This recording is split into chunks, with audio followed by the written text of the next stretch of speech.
This past summer, I went to see ABBA in concert in London. ABBA, you may ask? They broke up decades ago, and aren't they all in their 70s now? Well, you're right. But this concert was performed by ABBA avatars or holograms. Now, I thought it was going to be cheesy and fake-looking. However, the band looked absolutely lifelike on stage. And my mother, who came with me, couldn't believe this wasn't ABBA live like she'd known in the 70s. The hologram seemed completely real. They moved and sang and talked and looked exactly like ABBA did 50 years ago. And they even bantered with the crowd. It was amazing. And from that moment, I knew life as we know it is going to change, and change quickly. I mean, this could transform the face of music and so many other things. If we can have holograms of musicians keeping the originals alive and youthful indefinitely, well, we could have bands touring simultaneously all over the world, no matter what their current age or capacities, and they could be immortalized, right? I came away from that concert in awe, and actually a little bit unsettled. Yeah. On the one hand, it was amazing to see ABBA perform again after all these years, and it was an incredible rock concert. It was like we time traveled. But on the other hand, it made me wonder what it means to be human in the age of artificial intelligence, or AI. So what exactly is AI? As a complete newcomer to the world of AI, this week's research was alternately exciting and then terrifying, and in any case, life-changing. Artificial intelligence is rapidly changing the world around us, my friends. I'm a beginner on the subject, so I'm not going to be offering you ultimate wisdom. But there are plenty of videos and articles online in which you can learn from experts. And I just heard Dick here say he used to do work on AI. So if you want to talk to him too afterwards, I'm sure he'll have a lot of wisdom to share with it. Rather, I wish to explore today a series of questions and get us thinking about AI, a topic which no doubt is going to become increasingly relevant over the next few years. And as the new UU project, AI and the Human, asks us, do we want to shape the heritage of AI, or will AI itself determine its heritage? So AI is already being used in a wide range of applications, from self-driving cars to facial recognition software, and for medical purposes to read imaging and develop drugs. It can prove mathematical and physics formulas, theorems. It can diagnose disease and organize complex systems. And as AI continues to develop, it's likely to have an even greater impact on our lives. Now, for those of you who haven't had the opportunity to explore AI yet, it can be used by every single one of us on computers, on our own computers, through chatbots like ChatGPT or Bard or DALL-E or Bing or Claude. Just go to any one of these free platforms and ask them questions. And within seconds, they're able to draw on all the research and information out there for your question and give you an answer.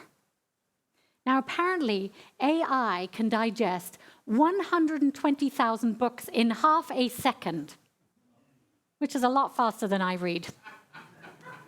Just take that in for a moment.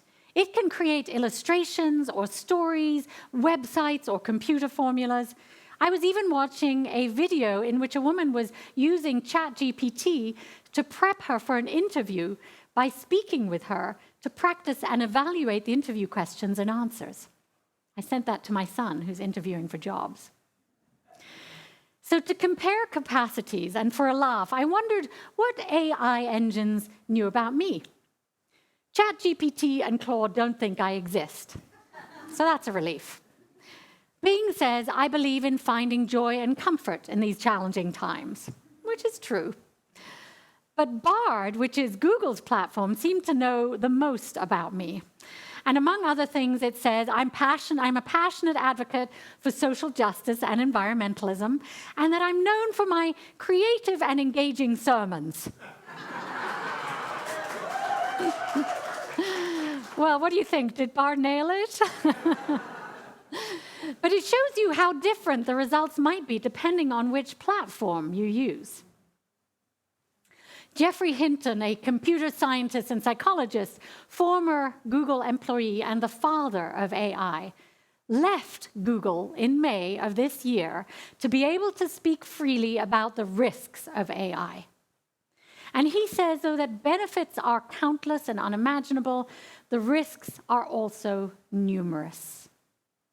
AI will displace jobs, particularly knowledge workers, just as engines replaced horses. Millions of people will become unemployed and may feel unvalued because what they used to do is now done by machines. And we may be overrun by fake news, fabricated images, unintended bias, surveillance, propaganda, and autonomous weapons. AI threatens human rights if not guided ethically. And AI has already been unleashed in multiple iterations, and people who don't wish the world well also have access to the tools. So Hinton says the genie is out of the bottle, and he can't see a path that guarantees safety for humankind. My friends, we're dealing with something we've never dealt with before, and AI experts warn that we'll soon no longer have control over its development. It has emergent properties in which some AIs are teaching themselves skills they weren't expected to have, including being creative, reasoning, and planning. Hinton cautions us to approach AI with humility. We can't afford to get it wrong, he warns, because AI could take over from humanity as soon as the next 5 years, he thinks.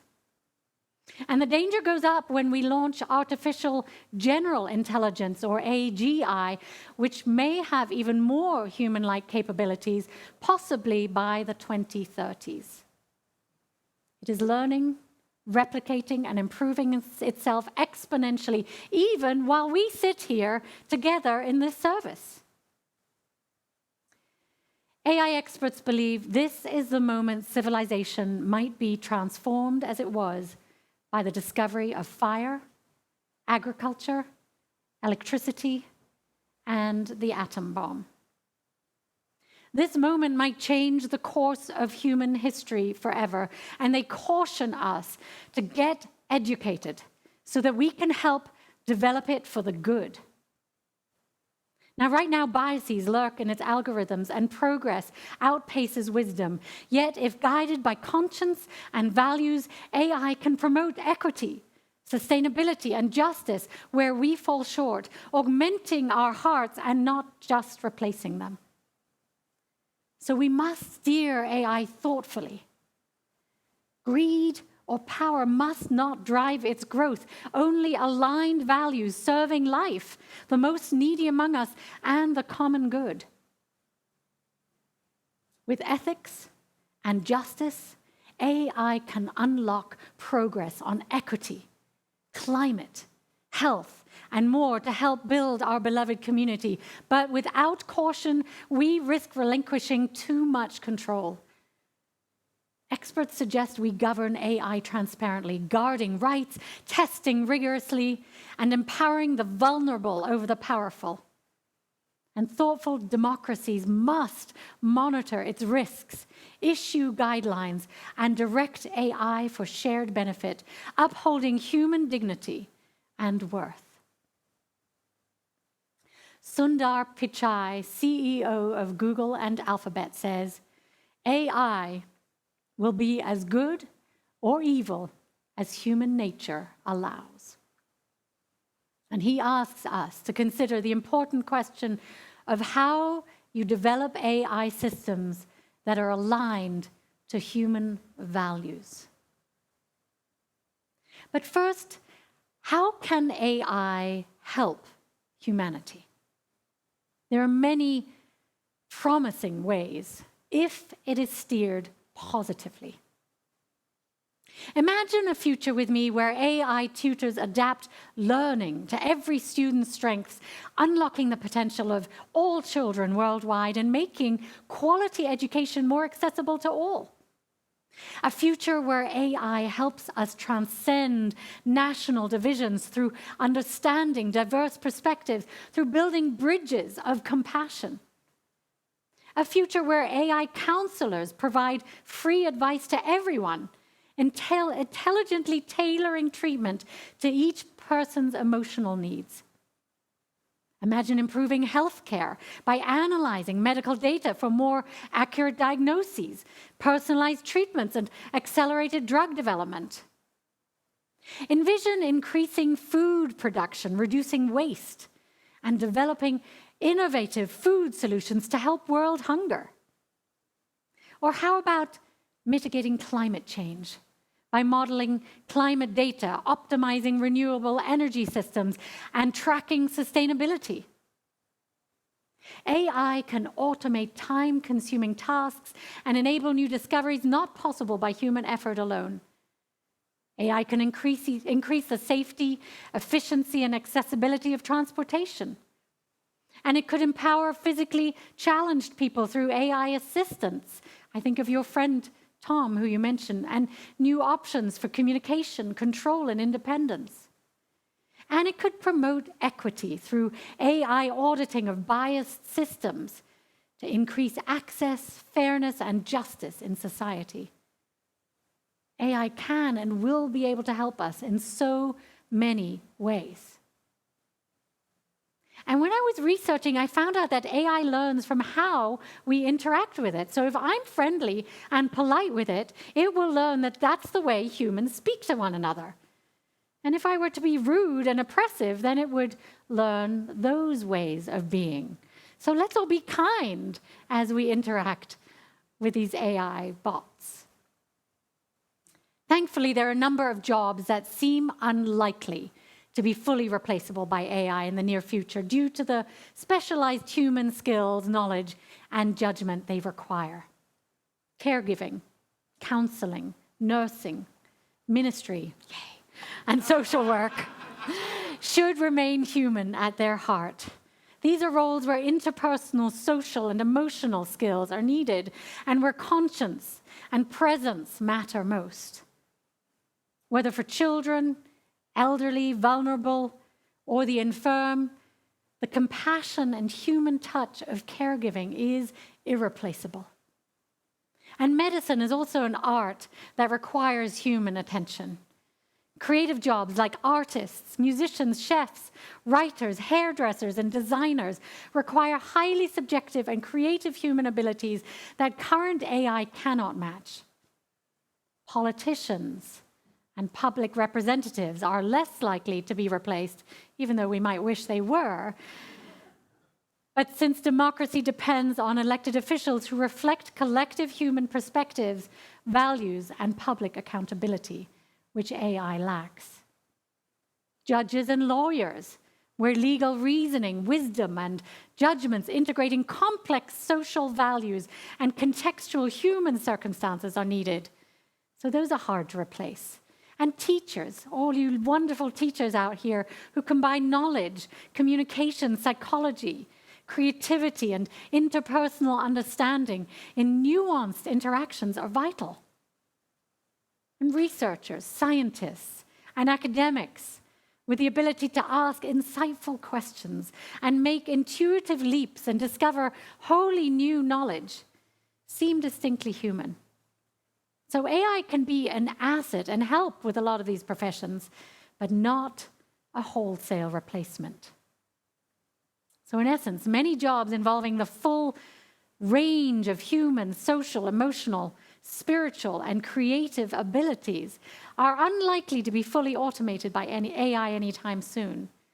But AI will transform how these jobs are performed to enhance the uniquely human elements. So what does it mean to be human in the age of AI? That was really the fundamental question I wanted to explore. What are the key differences between human intelligence and machine intelligence? So one key difference right now is that unlike AI, humans experience a wide range of emotions. We can finally be grateful for our emotions.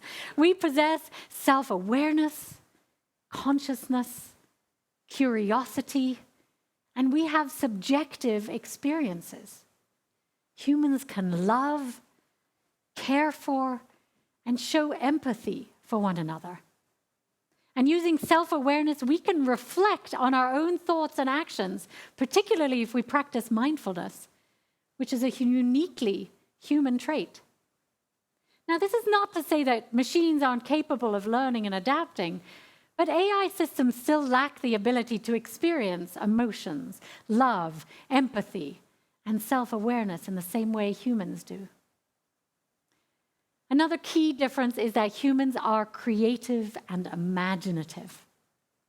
Humans can create art, music, literature, dance, and innovative solutions that are often driven by emotions and inspiration. And though AI can generate creative content as well, their creativity is typically limited to the data that they've been trained on, and so is mostly derivative from what already exists. Humans are also able to make moral and ethical decisions. Most humans have an innate sense of right and wrong and are able to make moral judgments even in complicated and uncertain situations. And we can hold paradox, ambivalence, and complexity. We understand nuance and can adapt to new environments and challenges. Now, AI systems can be programmed to make moral and ethical decisions, but they don't have the same innate sense of right and wrong as humans do. And as a result, AI systems may make decisions that are inconsistent with human values or that have unintended consequences. Now, humans also have a deep need for social interaction and touch, forming bonds and connections and relationships that machines cannot replace.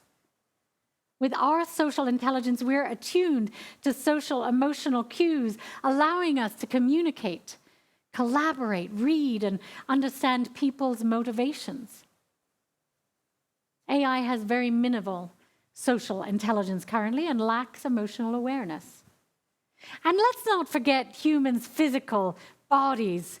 Feel these bodies of ours. We're so amazing that we can have these bodies and that we can experience sensations, including taste and touch and sight and sound and smell, that significantly enrich life. We can experience pleasure and pain. And we also have gut instincts and can act on intuition, and these are currently beyond the capabilities of machines. And of course, we humans have spiritual and philosophical perspectives on life, contemplating the concept of a soul or inner self, of consciousness, or even a god or gods, have been the subject of philosophical and theological debate for centuries. Can AI ever truly understand life's meaning and purpose? Its intelligence posits ideas, yet the deepest truths require judgment, wisdom, life experience, and heart. AI may soon overtake experts in knowledge, but the heart's spiritual journey seems uniquely human. And I'm grateful because it means that what we do here in this community is relevant as we go into the future. The questions we examine, the depth with which we think is important, and the community we create is vital. Interestingly, there's a new movement emerging called transhumanism.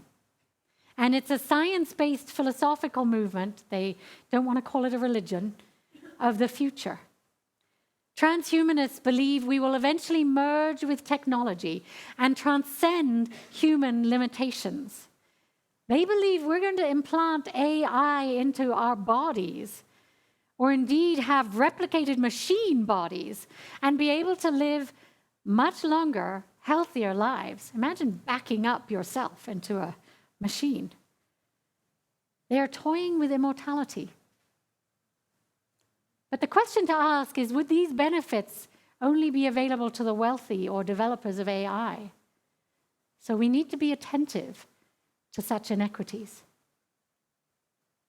And whether or not AI will become conscious is a question that's been debated by scientists like Dick here and transhumanists and philosophers for many years. There's no definitive answer yet, as we don't fully understand what consciousness is or how it arises. Now, some experts believe that consciousness is simply a product of complex information processing and that AI systems will become conscious eventually as they become more sophisticated. Ray Kurzweil, a lifelong Unitarian Universalist, who's an inventor, transhumanist, and AI developer, believes AI will become conscious eventually.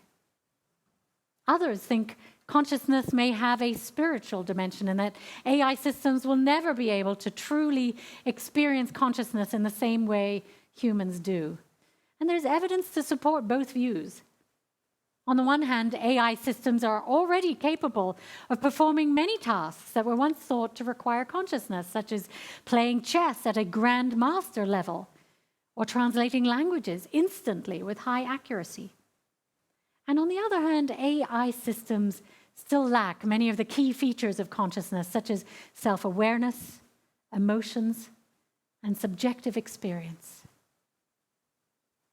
If AI does become conscious, it will raise a number of ethical and legal questions. For example, should conscious AI systems be granted the same rights as humans?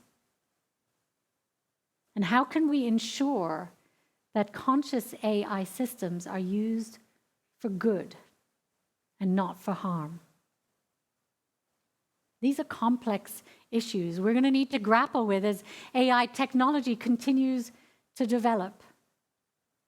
So I'm reminded of the words of William Ellery Channing, a founding Unitarian in the early 1800s. Difficulties are meant to rouse, not discourage, he says. The human spirit is to grow strong by conflict. If guided ethically, AI can rouse human progress like never before. And Unitarians have long walked with science and reason from Darwin's revelations to the computing revolution. And we know truth emerges in fits and starts and is always evolving, revealed by evidence and, as Emerson said, through the fire of experience. Yet we must also heed the wisdom of Mahatma Gandhi, who said the future depends on what we do in the present. AI comes with profound risks we cannot ignore. Consider China's use of AI surveillance against minorities or lethal autonomous weapons devoid of conscience. If profit and power alone drive AI, we may forfeit the future we want as a human race.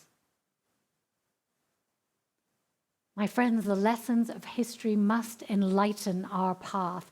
I think of my great-grandmother, born in 1880, whose small town first got electricity. Many initially feared electricity, believing it unnatural, playing God, but wisely managed. It transformed life for the better. And the same wisdom must guide us with AI's capabilities, powering progress while preventing harm. So what role will AI play in writing the next chapter of humanity? What will be its heritage? See, somebody's AI is listening to us right now and responding on their phone. That's perfect. Will thinking machines transcend biases and work tirelessly to heal division and create a more peaceful world? Careful, because we're all being listened to now by our phones. Or will AI reflect the worst of human instincts? Greed, fear, and aggression. Friends, both futures are possible. AI holds potential for great progress and grave peril. We must proceed together, wisely. So in closing, I want to explore what is our role as humans.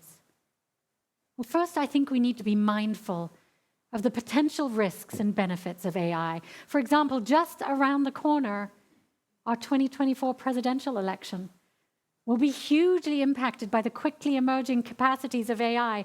There may be fake videos, perhaps holograms at rallies.